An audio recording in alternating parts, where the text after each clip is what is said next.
Hello everyone, welcome to our YouTube channel Knowledge Junction Learn with Sweetie. ഏവർക്കും നമ്മുടെ പുതിയൊരു വീഡിയോയിലേക്ക് ഒരിക്കൽ കൂടി സ്വാഗതം. ഇന്നത്തെ നമ്മുടെ വീഡിയോ ബലിപ്പെരുന്നാളിനെ കുറിച്ചാണ്. ആദ്യമേ തന്നെ എല്ലാവർക്കും ഹൃദയം നിറഞ്ഞ ബലിപ്പെരുന്നാൾ ആശംസകൾ അഥവാ ബക്രീദ് ആശംസകൾ. നമ്മുടെ വീഡിയോ കൂടുതൽ വ്യക്തതയോടുകൂടി കാണാൻ നിങ്ങൾ നിങ്ങളുടെ ഫോൺ റൊട്ടേറ്റ് ചെയ്യുക. നേരത്തെ സൂചിപ്പിച്ചതുപോലെ ഇന്നത്തെ നമ്മുടെ വീഡിയോയിൽ ബലിപ്പെരുന്നാളിൻ്റെ ചരിത്രവും ഒപ്പം സന്ദേശവുമാണ് ഉൾക്കൊള്ളിച്ചിരിക്കുന്നത്. സമയം കളയാതെ നമുക്ക് വീഡിയോയിലേക്ക് കടക്കാം. ഹൃദയത്തിൽ അനുകമ്പയും ആർദ്രതയും ഉണർത്തി ഒരു ബലിപ്പെരുന്നാൾ കൂടി. അല്ലാഹുവിൻ്റെ കൽപ്പനയ്ക്കും പ്രീതിക്കും വേണ്ടി ഏറ്റവും വിലപ്പെട്ടതിനെ പോലും ത്യജിക്കുവാൻ മനുഷ്യൻ തയ്യാറാകുന്നതിൻ്റെ മഹത്തായ സൂചനയാകുന്നു ബക്രീദ് അഥവാ ബലിപ്പെരുന്നാൾ. ഇനിയുള്ള പുണ്യദിനം പരിശുദ്ധ ഹജ്ജിൻ്റേതാണ്. പരിപൂർണമായ ത്യാഗത്തിൻ്റെയും സമർപ്പണത്തിൻ്റെയും സഹനത്തിൻ്റെയും ആഘോഷമാണ് ബക്രീദ്. ഇസ്ലാം കലണ്ടറിൽ അവസാന മാസമായ ദുൽഹജ്ജിലാണ് ബക്രീദ് ആഘോഷിക്കുന്നത്. ഇവദ് എന്ന വാക്കിൽ നിന്നാണ് ഈദ് ഉണ്ടായത്.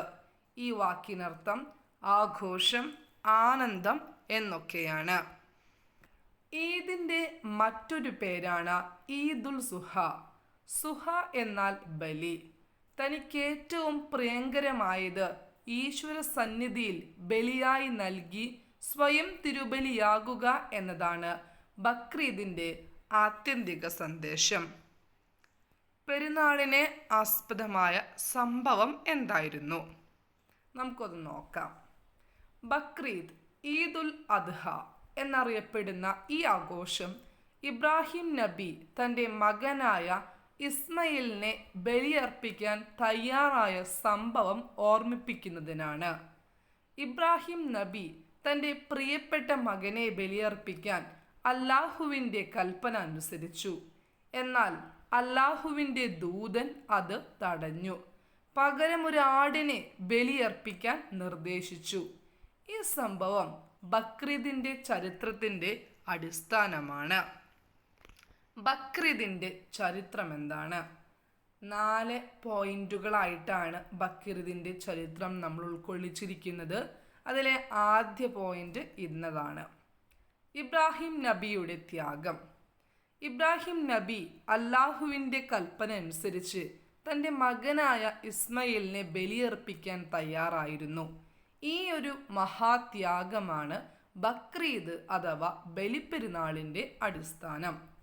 രണ്ടാമത്തെ ആശയം അഥവാ രണ്ടാമത്തെ പോയിന്റ് ദൈവിക ഇടപെടൽ. ബലി നൽകുന്നതിന് തൊട്ടു മുൻപ് അല്ലാഹുവിൻ്റെ ദൂതൻ പ്രത്യക്ഷപ്പെട്ട് ഇസ്മായിലിനെ ബലിയർപ്പിക്കുന്നത് തടഞ്ഞു. പകരം ഒരു ആടിനെ ബലിയർപ്പിക്കാൻ നിർദ്ദേശിച്ചു. മൂന്നാമത്തെ ആശയം ബലിയർപ്പണവും ആഘോഷവും. ഈ സംഭവത്തിൻ്റെ ഓർമ്മ പുതുക്കുന്നതിനാണ് ബക്രീദ് ആഘോഷിക്കുന്നത്. വിശ്വാസികൾ അല്ലാഹുവിന് നന്ദി പ്രകടിപ്പിക്കുകയും ഈദ് നമസ്കാരങ്ങൾ നടത്തുകയും ചെയ്യുന്നു. നാലാമത്തെ ആശയം മാംസവിതരണം. ബക്രീദിൻ്റെ ഭാഗമായി ബലിയർപ്പിക്കുന്ന മൃഗങ്ങളുടെ മാംസം ദരിദ്രർക്കും പാവപ്പെട്ടവർക്കും ബന്ധുക്കൾക്കും സുഹൃത്തുക്കൾക്കും വിതരണം ചെയ്യാറുണ്ട്. ഈ 4 ആശയങ്ങൾ ഉൾക്കൊള്ളുന്നതാണ് നമ്മുടെ ബലിപ്പെരുന്നാൾ അഥവാ ബക്രീദ്. നമ്മുടെ വീഡിയോ ഏവർക്കും ഉപകാരപ്രദമാകും എന്ന് വിശ്വസിക്കുന്നു. ഒപ്പം തന്നെ ബക്രീദിൻ്റെ പ്രാധാന്യത്തെക്കുറിച്ചൊന്നുകൂടി നോക്കാം. ബക്രീദ് ഇബ്രാഹിം നബിയുടെ അടിയുറച്ച വിശ്വാസത്തെയും അല്ലാഹുവിനുള്ള സമർപ്പണത്തെയും ഓർമ്മിപ്പിക്കുന്നു.